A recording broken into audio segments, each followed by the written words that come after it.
An HD clip inside a 4K timeline. DaVinci scales it up, but you can see the softness. AI Superscale is Resolve's answer. AI-powered upscaling that rebuilds detail. Today we turn into a button. One click and the clip gets its sharpness back. For minutes, let's go.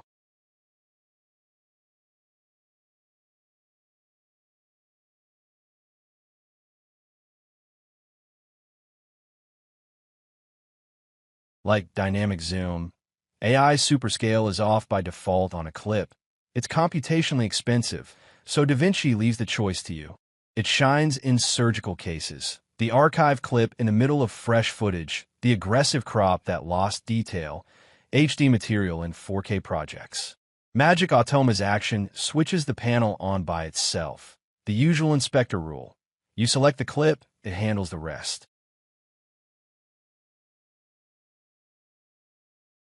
Let's build the macro. The action has the enabled switch, and, as usual, off disables the effect and stops there for your undo button. Then the main field. The Superscale mode, 2, 3, or 4 times, in base, enhanced, and NVIDIA flavors.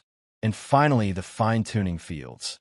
Sharpness, noise reduction, and quality level. I pick base 2x with sharpness on medium. I type medium in the field, because in this mode DaVinci offers the 3 notches, low, medium, high. Save and assign, my quality rescue button. Here's the thing to understand. The panel's controls change with the mode. In the base modes, sharpness and noise reduction are 3-step drop-downs, low, medium, high.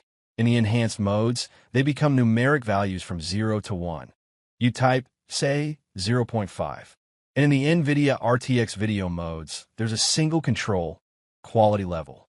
The action adapts on its own, but you need to use the right kind of value for the mode you picked. One last note, the NVIDIA entries only appear if you have an RTX graphics card. On other machines, those modes simply don't exist, so avoid them in macros you share. Recap. AI Superscale switches itself on for the selected clip. You choose the upscale factor and refine with sharpness, noise reduction, or quality level.